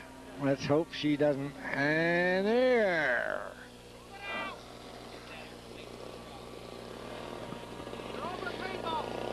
This is the French team is running this, and I think he's flying where he shouldn't be. It's like out at our field out there. We get a lot of pilots that fly east of that runway. They don't want them to do it here at all, and they're yelling at it. Oh, yeah, there's a low pass. Nice, slow, smooth, level right out in front of us. And off into the sunset. Induction gear on her. She makes a lot of noise up there. Pardon? What airplane is that? I don't know. I can't tell. I thought it was a cap at first, but it doesn't look like it.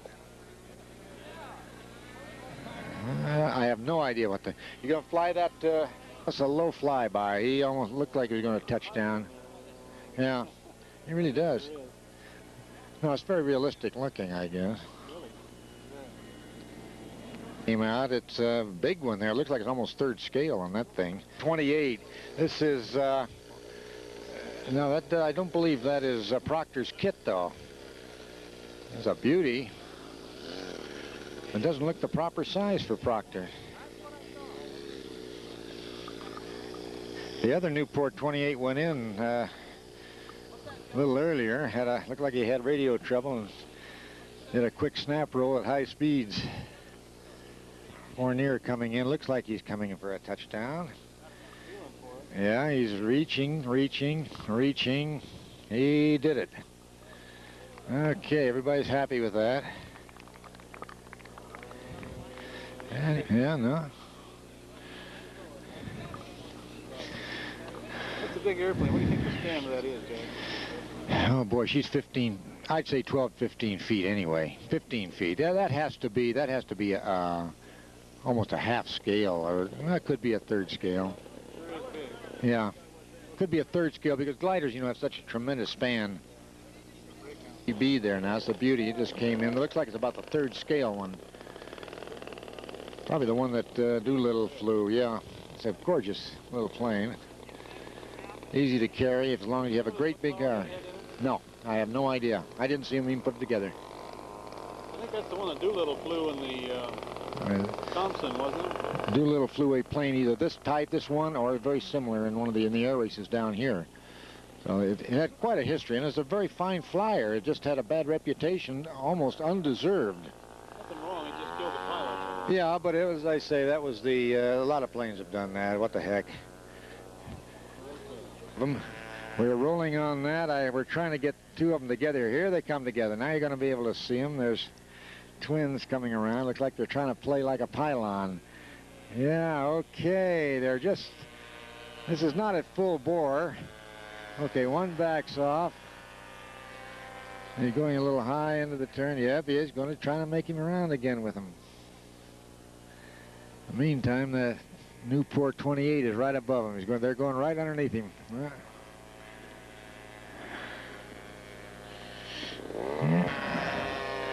And for the victory roll. There you go. Okay, there's your touchdown on your 28 just came in. Yeah.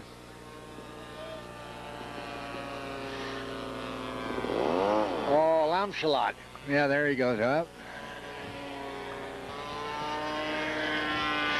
Nice big rolls. Are those lasers? Yeah, I think it's laser. Yeah. I just gonna make it. It's made over the top. Coming down. They're gonna make a few power dives. And try a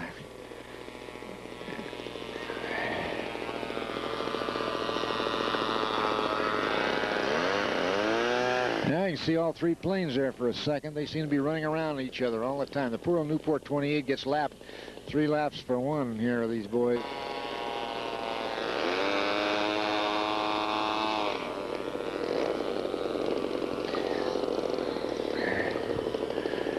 Now it's pretty like. Yeah, that's a lot of fun to fly that. Well, the next mix, yeah, I get some nice, oh, there he goes, upside down. Nice move on it. Nice flying. Yeah, pull back. Oh, he's not. He's going to give a little upside down circle.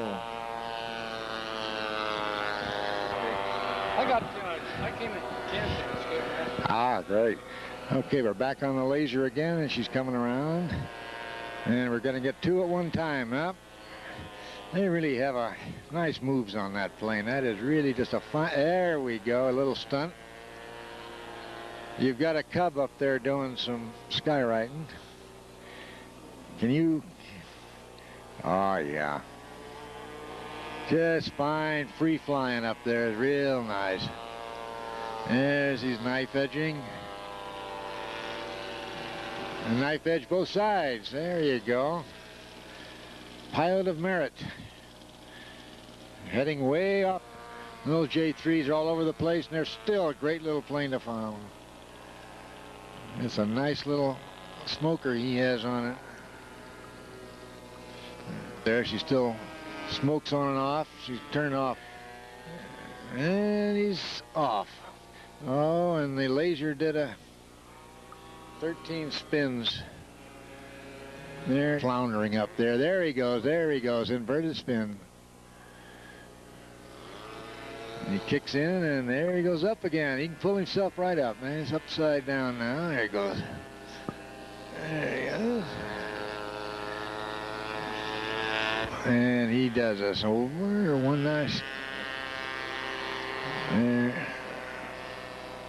He's just having fun. He's just enjoying himself to beat the band up there. Has his antenna on the ground practically, and he's just smiling.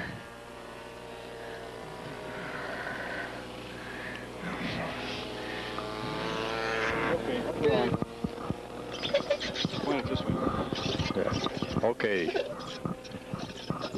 We're looking at this Hughes Special now, and the man just trying to get it started up.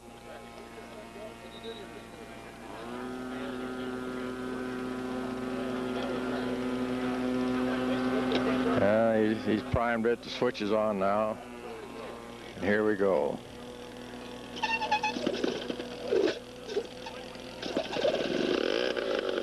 Yeah. You hear that throb? How's that for a sound?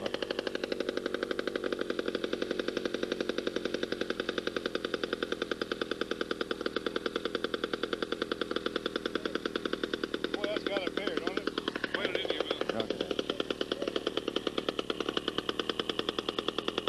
This is a beautiful airplane. How's that, Frank? It really sounds like it's got a hair on its chest. Yeah.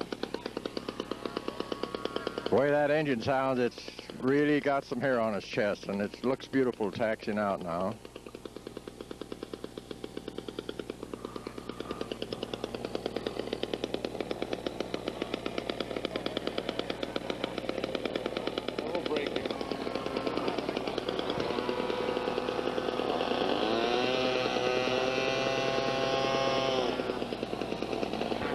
Yeah, the man has checked the engine, revved it up, sounds good, and he's taxiing down toward the end of the runway, and he'll be coming around into his takeoff position.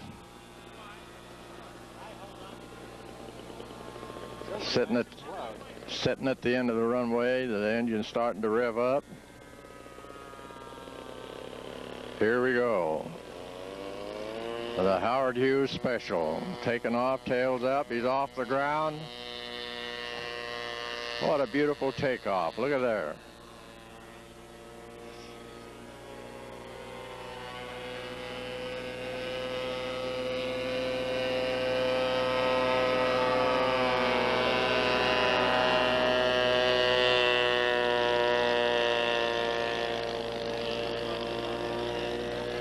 This has been a great day for flying. The weather's been beautiful, no wind. What little bit of wind has never bothered anybody. Actually, for the number of aircraft flying, there have been very few mishaps.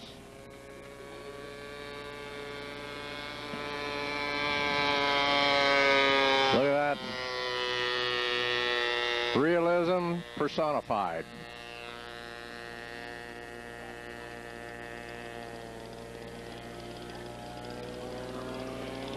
It doesn't look like we're going to get to see the 747 fly, but I'm kind of glad that we hung around this long just to see this Howard Hughes Special taken.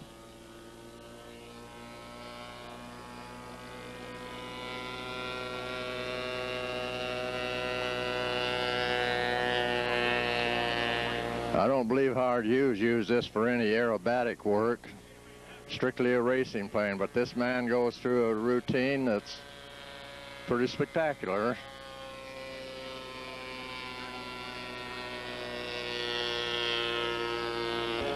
There he's coming in here for a low pass. Can you see it? Look there, he's not over 4 feet off the ground. Smooth approach. The engine sounds great here. He's touching, not quite. There he's down. He's on the ground. Getting quite a bit of applause from the spectators here.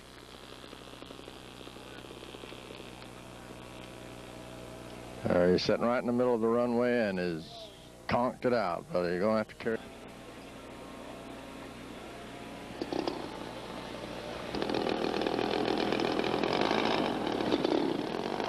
Yep, 21. Yeah, we're looking at this little red Cal 21 here. The man just getting it primed up, ready. There she goes.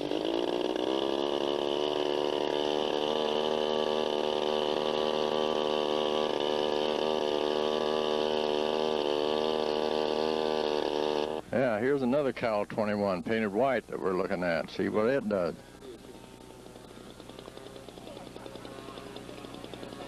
Yeah, we'll come back and get him. 21 is taken off. Smooth. He's moving. That plane is moving right out. These are models of the full-scale, very highly aerobatic airplanes. The models can perform all the routine of the full-scale plane.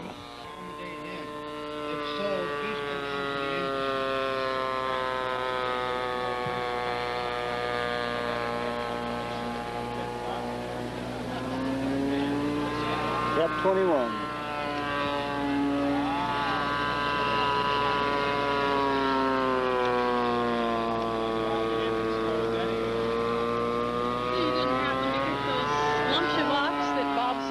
Was doing with my cub, did you?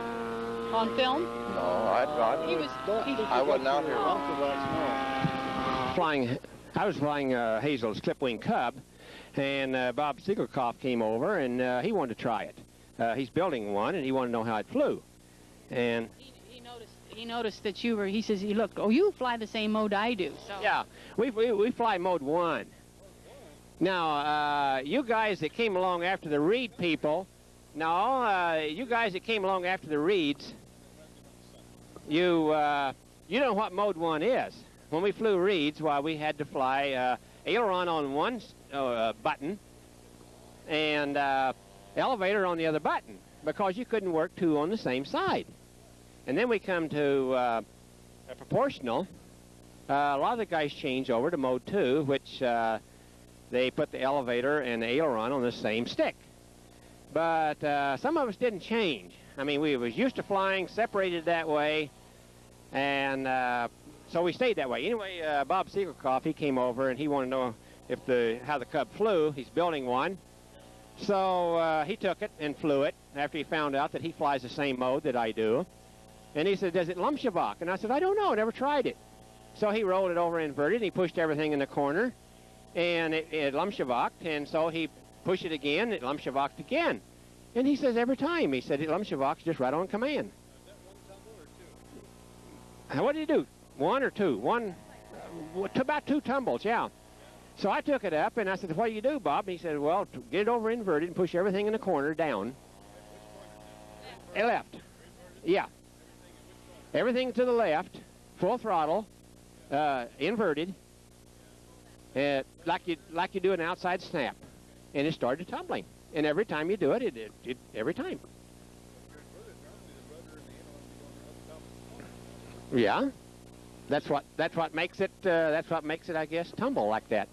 Yeah, you put everything in the same corner. No. Yeah. Hazel done her flying this morning. She made a couple of flights this morning out here. She flew this Cub. And then we've got another one over there. This one has this Cub has a Super Tiger 120, 1.2, the Super Tiger 2000, and I like it real good. It turns a big prop. It only turns real good. I think it's real good. No, the only way you can do that is with a 90. With about a 14.6 prop, and it just screams, and you got a regular. But this thing is quiet like a 4-cycle. Now the other Cub, we've got a 120 single-cylinder OS 4-cycle in it. It flies a little bit slower, more realistic. This is out of scale. This flies a little bit faster. Hazel loves to fly the other Cub the best, more than she does her own Cub, because with a 4-cycle, it flies slower. The response is slower. It flies more like when she's flying her full-size clip wing, which we got back in Montezuma. And if you want to take a ride in it while you come around Montezuma, we'll give you a ride. Yeah. That is, if you can get me to wind up the rubber band. Well, thank you very much. That's Maxie Hester and Hazel Sig from Sig Aircraft. So we'll fade away here.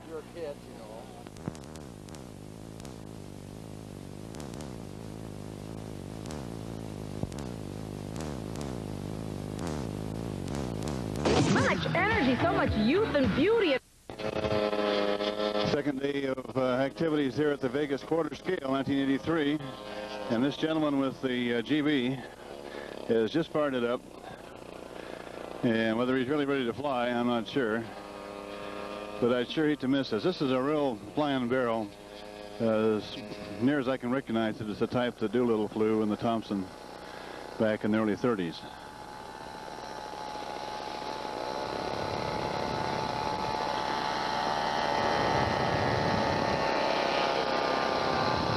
It's a very pretty airplane, beautiful finish.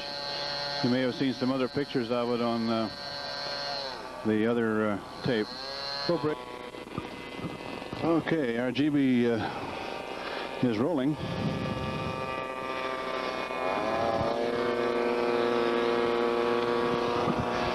In talking with the pilot yesterday, he indicated that the engine was fairly good size. Seems to me larger than 3 inches, but I don't recall the exact dimensions.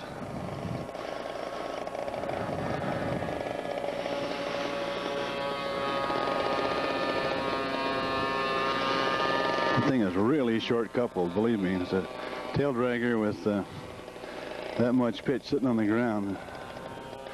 It's going to be a tricky little Hummer to get off. There he goes. He's up. Boy, even...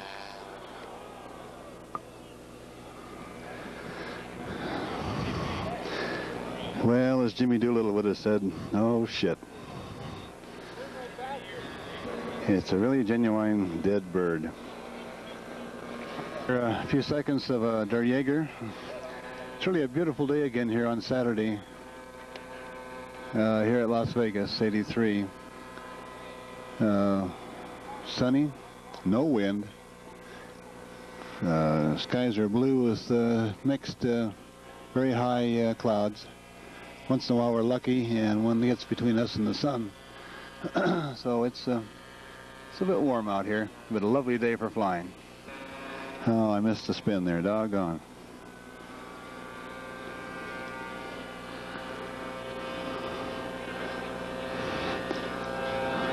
Upside down is besser, jawohl.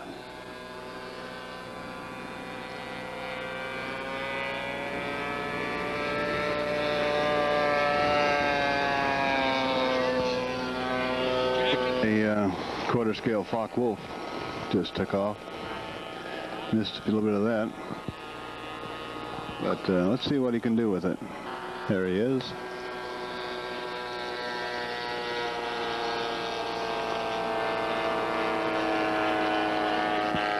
Looks like the gear's still down. The Tabria Pro probably got more flights on it than anything else out here.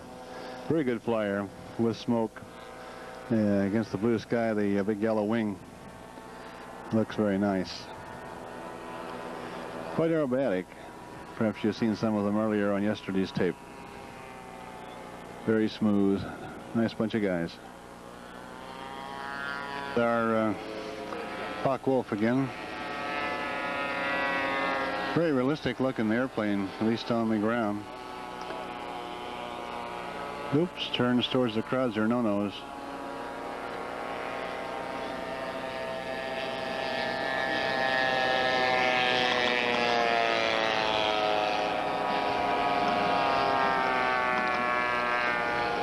He can't make up his mind.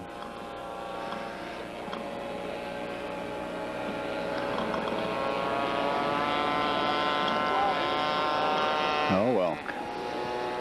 Oh, we just lost the smoke there on this little Tabria Pro.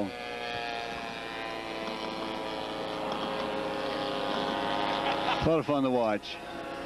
They really keep it in the air, very active. Under a low pass with the ME-109.